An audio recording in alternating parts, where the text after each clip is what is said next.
Hey, ready for some Valentine's Day riddles? Look at these three guys. Which of them is going on a date tonight? Hello.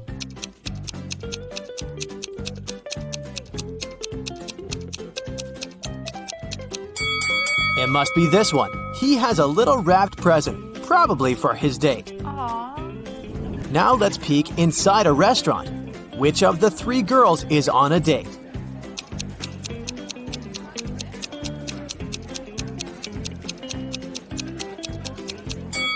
It's this one. Look, there are roses and two sets of dishes on the table. So she's not alone, and it's something romantic. My money is on her. This is Allison, and one of these three young men is her boyfriend. Can you tell who?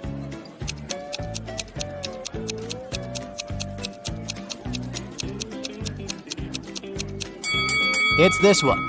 Look, they have matching tattoos. Take a look at these two proposals. Which one of them is fake?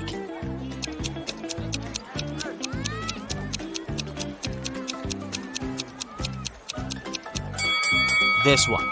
Look, the guy has a ring. He's clearly already married. It was Friday evening, and Mark was waiting for his girlfriend to get back from work. He prepared dinner and was about to propose. His girlfriend came back home with flowers. Do you think she was on a date with someone?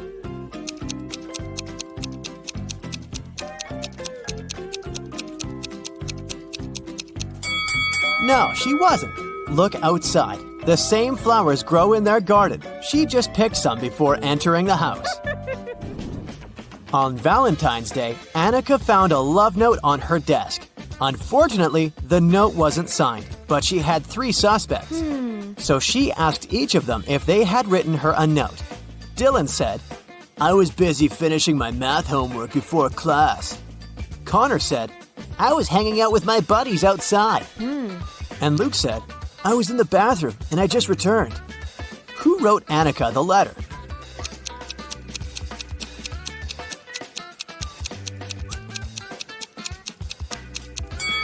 It was Luke. Look, his hands are covered in red ink. That's the color used in the letter. Also, if he had really been to the bathroom, his hands would be clean. On Valentine's Day, Jess found a note in her locker. But the note was weird. It was just a sequence of random letters. Or was it some code? Can you help Jess read the note and figure out who sent it to her?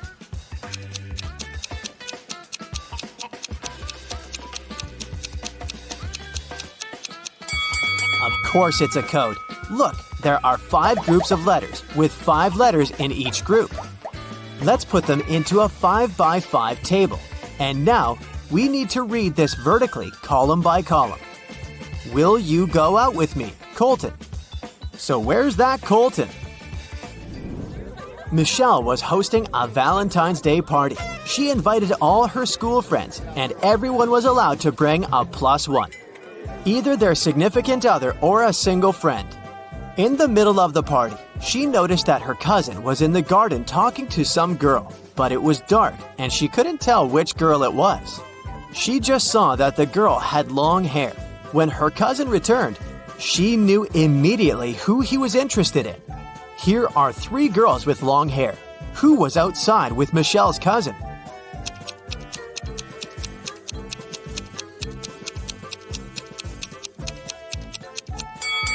Look, Michelle's cousin has a lipstick stain. The girl must have left it, and this girl right here is wearing lipstick of the same shade. On a cold, rainy night, Damon was driving past a bus stop. There were 3 people there waiting for their bus. An elderly lady who looked sick, a doctor who had saved many lives, and Addison, a girl Damon had a crush on for years. Unfortunately, there was only room for one more person in his car. What should Damon do?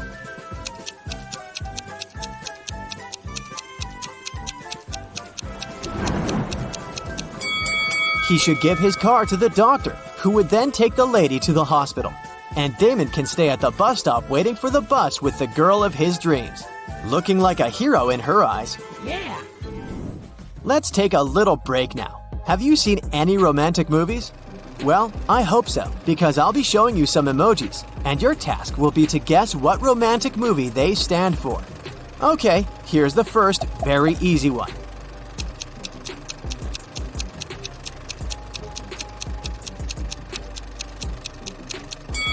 Of course, that's Titanic. Here's the next one. Nothing much, but it should be clear. Do you know this movie?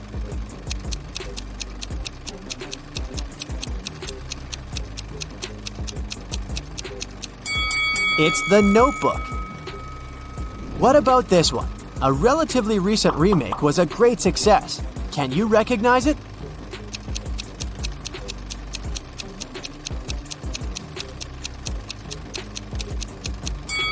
It's A Star is Born. Here's the next one. Do you think you can guess it right?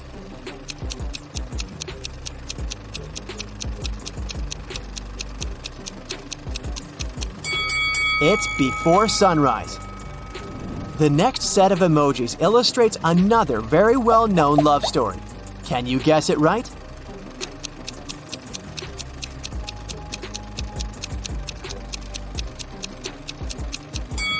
It's La La Land, of course.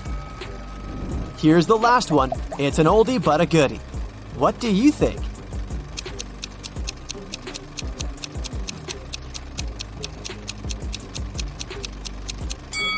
Everyone's favorite, The Eternal Sunshine of the Spotless Mind with Kate Winslet and Jim Carrey.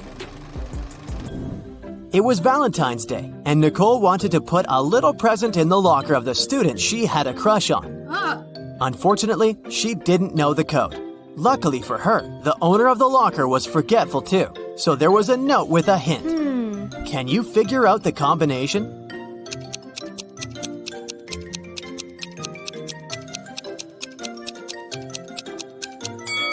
Each number is the number of lines in the respective letter. There is just one line in I, 4 lines in M, 3 in H, and 2 in T. So, following the same logic, there are 4 lines in E, 2 in L, 2 in V, and 3 in Z. So the combination is 4, 2, 2, 3. Okay, here's another code for you to crack. This time, you need to help Eric. He wants to get his wife a nice Valentine's Day gift, but he is absolutely clueless about what she wants. So, the plan is to break into her computer, check her shopping cart, and get something from there. The problem is that the computer requires a passcode, and the man doesn't know it. Luckily, there's a note on the desk, so he types in 6198. But the passcode is wrong. Can you figure out what the correct passcode is?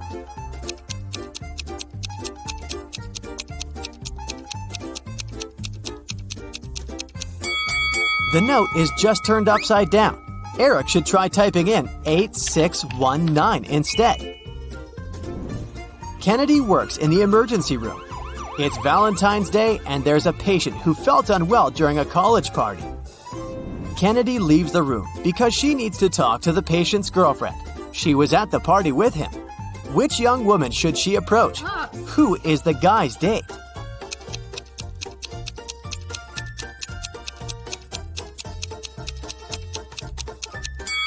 Keep in mind that the couple was at a party, so they must be dressed nicely. The patient's date is most likely this woman in a pretty dress. Now, let's do some exercises to train your eyes. Here's a bunch of hearts. Can you find one broken heart?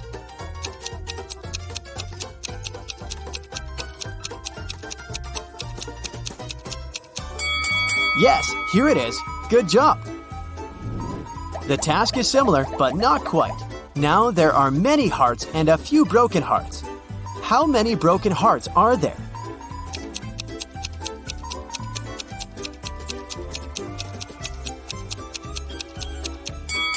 There are 5 broken hearts here. Have you found them all? Kelsey came to an antique store to get some presents for her boyfriend for Valentine's Day. She needed a baseball cap for him, an antique pocket watch, and a toy car from the 1920s. Can you help her find all these items for her boyfriend?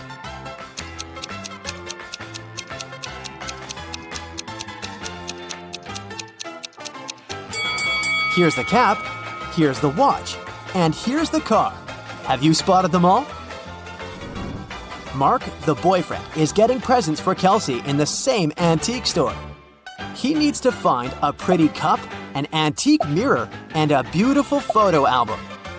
He needs some help too, so keep your eyes wide open. Do you see all these items?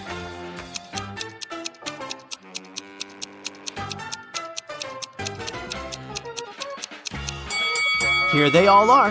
1, 2, and 3. Great job! It's a Valentine's Day party, and Melody, the most popular girl in school, is hosting it. 4 best friends are standing together, and one of them is Melody's boyfriend. Oh, yeah. You ask them who the boyfriend is, and here's what they say. The first guy says, "The fourth one is the boyfriend." The second guy says, "It's me." The third one claims, "No, it's the first guy." And the fourth one says, "No, it's actually me." If only the boyfriend tells the truth and the other guys lie, who is Melody's boyfriend?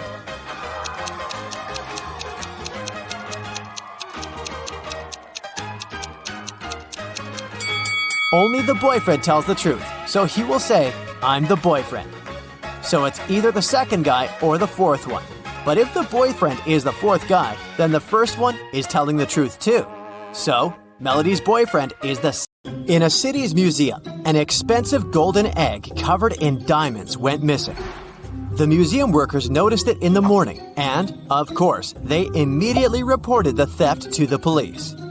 The city's best detective started investigating the case. She carefully looked through the footage and identified 3 main suspects. Then she saw a handprint on the glass the egg was placed behind. Take a look at these handprints and at the suspect's hands. Who is guilty?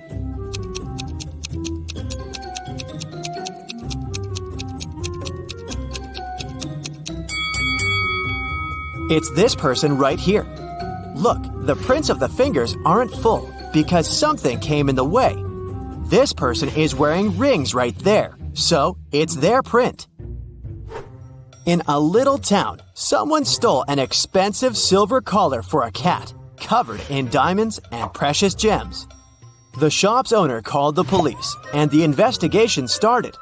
There were 3 suspects. Mr. Johnson said, "I came to look for earrings for my daughter's birthday. We don't have any pets." Mrs. Martin said, "I got a bracelet for myself. I didn't steal anything." Mrs. Tanner said, "I have no idea what you're talking about."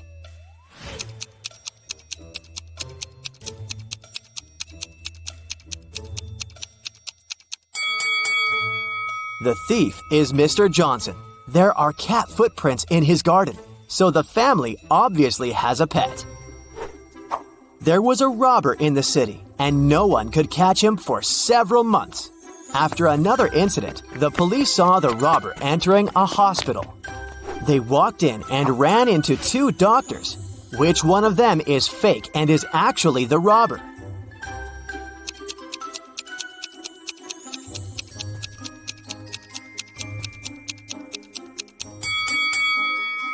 It's this guy, the one who's wearing headphones instead of the stethoscope. Mrs. Stevens went on a 3-month vacation, but had her workers coming regularly to maintain the house. When she returned, she realized that one of the workers was skipping quite a bit of work once in a while, going on an unplanned vacation themselves. Who was it? A gardener who takes care of the outside garden, a housekeeper who takes care of everything in the house, or a painter who is coming to paint her house.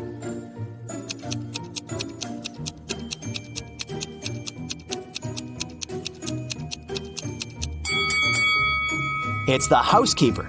Look, the houseplant's dried out. Seems like he skipped a couple of weeks of work and probably only cleaned the house right before Mrs. Stevens returned. Do you think you can figure out who the bride of this man is?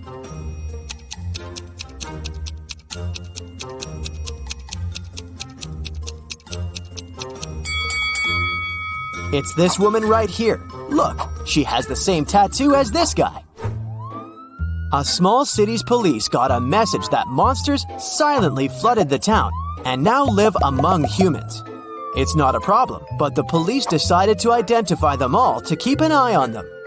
Can you help the police identify in which houses the monsters live? Here's the first task. You see two houses and a vampire lives in one of them. Which one?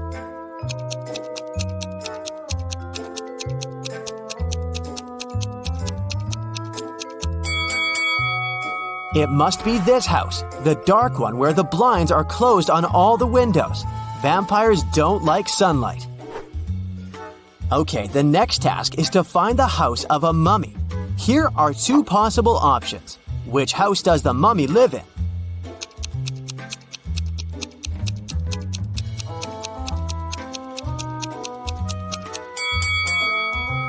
This one. Look, there are bandages around the house. The next creature whose residence we need to identify is a gnome. Take a look inside two houses. Can you tell where the gnome lives?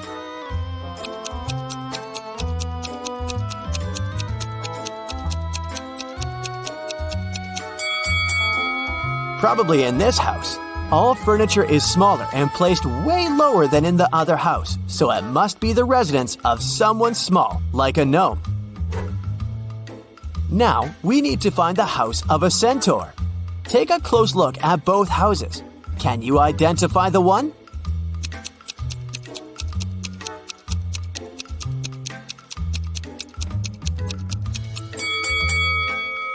This one right here. See, there are horse prints on the pathways to the house. The last one.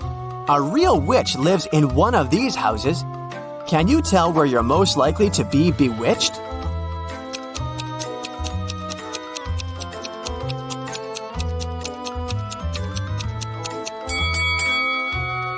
Did you notice this cute black cat? That's a famous witch sidekick, so my bet is on this house. On a cold January night, Delaney was found unconscious in the cloakroom when her best friend Jane came looking for her. She was at a house party with a bunch of college students. The police interrogated several students, asking where they were around the time of the accident. Allison said, "I was upstairs all the time, dancing with my friends." Liam said, "I went to a kiosk to pick up some candy for my girlfriend. There were only drinks and chips." Oliver said, "I was talking to a girl. She seems to like me." Who should have been taken to the police station?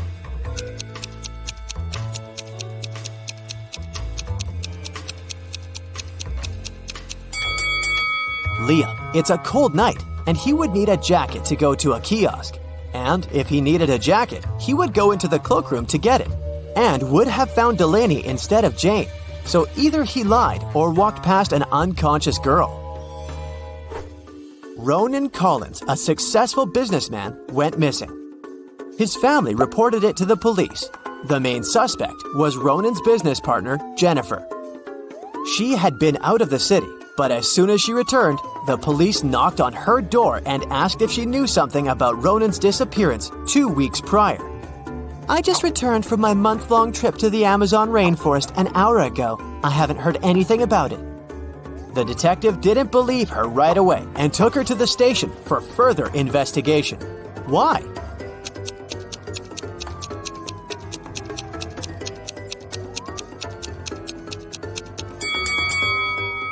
From the photos, we can clearly see that Jennifer dyes her hair. She says that she just returned from her trip, which was a whole month long. But her hair is perfectly dyed. Some roots would grow out. So, she's lying at least about something. Esme was having a walk in a forest and got lost. But she found the house of a witch, walked in, petted her black cat, and asked the witch to take her home. The witch was busy operating on a frog, a rat, and a crow. She was using magical healing gloves, but she only had 2 pairs, so she needed Esme's help to figure it out, and then she'd take her home. How can she operate on all 3 animals with the 2 pairs of magical gloves, but remain sanitary?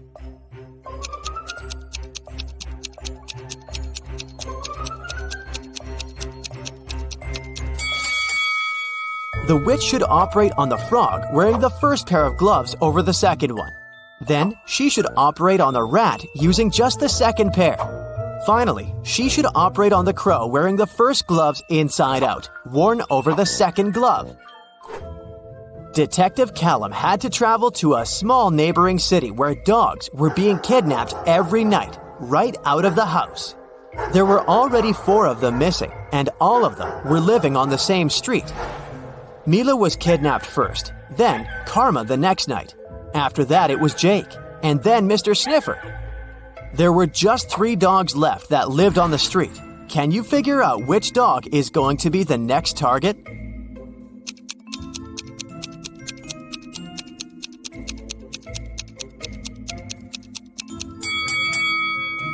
Look carefully at the dogs that were kidnapped, or actually at their collars. The first dog that was kidnapped has a red collar. Karma has an orange collar. Then Jake was wearing a yellow one, and Mr. Sniffers owned a green one. Seems like they're being kidnapped in order of rainbow colors. So, the next target should be this dog, the one wearing the blue collar. Mason called the police, reporting that his metal safe box with his savings was stolen. He walked into his bedroom right in time to spot the robber throwing the safe out of the window and disappearing in the window right after. So, Mason wanted the robber caught or his insurance to pay him the money he had lost. The detective came to investigate. "Did you touch anything in the room after the incident?" he asked. "No, I came straight to you." "Then there was no robber," the detective concluded. "Why?"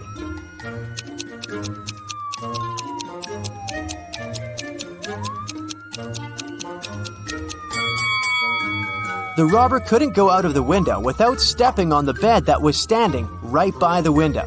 But the bed is perfectly made. How is it possible if Mason didn't touch it?